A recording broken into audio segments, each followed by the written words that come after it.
Today, do you want to acquire money in GTA Online by illicit means? Yes, of course, it's literally the point of the game. This is CheckPoint.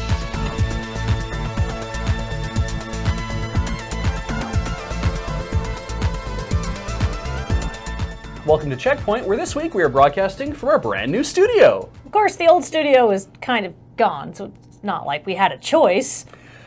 So long, double-decker cameras and precariously balanced teleprompter. We will miss you. Actually, no, we will not. Grand Theft Auto Online players have spent the last week raking in millions of dollars by exploiting a simple refund bug. The idea is that you call Lester, an NPC hacker, to locate a plane, and that plane should then spawn at a nearby spawn point that can realistically accommodate a plane, allowing you to fly it around without technically stealing it. If the plane fails to appear, Lester refunds his finder's fee, or rather the game just refunds the transaction.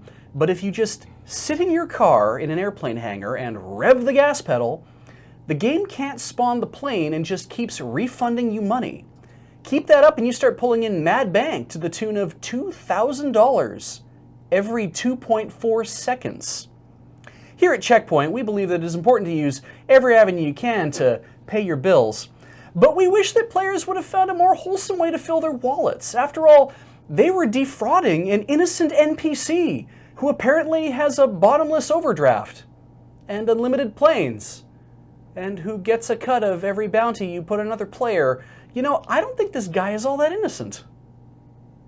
Teens these days love the 90s with its wacky wide leg pants and full-time employment prospects. So what better to add to Fortnite, a game that is super popular with the kids, than Weezer, a band that's not popular with anyone.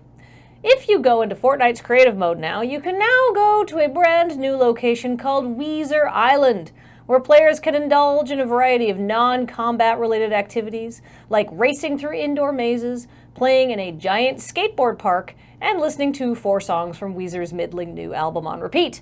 The whole thing is a bit weird, but it does sort of make sense considering Fortnite's Season 7 finale was an immensely popular in-game concert featuring someone called Marshmello, which is a DJ so cool I've never heard of him. As competition in the Battle Royale space has reached its apex, it's been interesting to see the different approaches that developers are taking to make their mechanically similar Shooty Man titles feel different from each other. And while it's sort of a weird flex to try and lock down Second Life but with less sex stuff, it's an original angle, unlike most of the other new features that get added to Fortnite.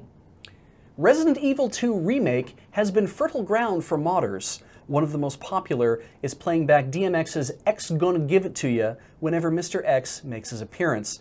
But to further liquefy the mashup of pop culture, a new mod by Zombie Ali inserts Thomas the Tank Engine. That's right, now when Mr. X is near, you'll hear the familiar chuff chuff chuff of Thomas's steam engine with his theme song lilting away in the background.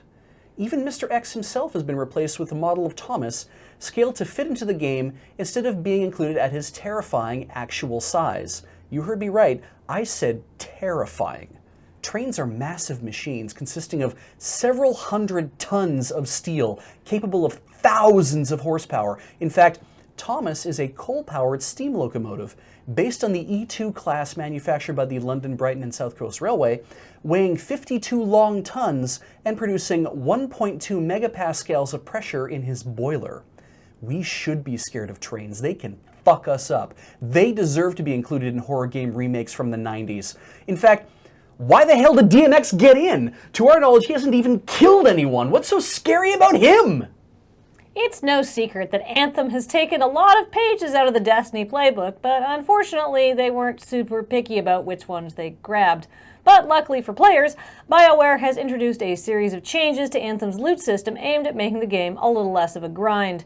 Starting now, well, 3 days ago, common and uncommon equipment will no longer drop from endgame activities. You'll have to grind less materials to make the masterwork items, and inscriptions is Anthem's special name for the random stat boosts that are added to weapons and equipment, will now be item specific. This means no more grinding for a legendary assault rifle only to have an inscription on it that gives it a 12% damage boost to machine pistols. And I realized that Anthem was finishing up its development cycle while Destiny 2 was in a real bad way, and People were getting very nostalgic about the original Destiny, but they didn't mean the original Destiny, you goons. I am so glad you're here to cover stories like this, because I don't play Destiny. Oh, I don't play either, but Graham has played so much that I've just learned it through osmosis. But does that really give you the sophisticated understanding of the game you would need in order to render useful commentary on it? Beej, that would be an unprecedented standard for gaming journalism, and you know it.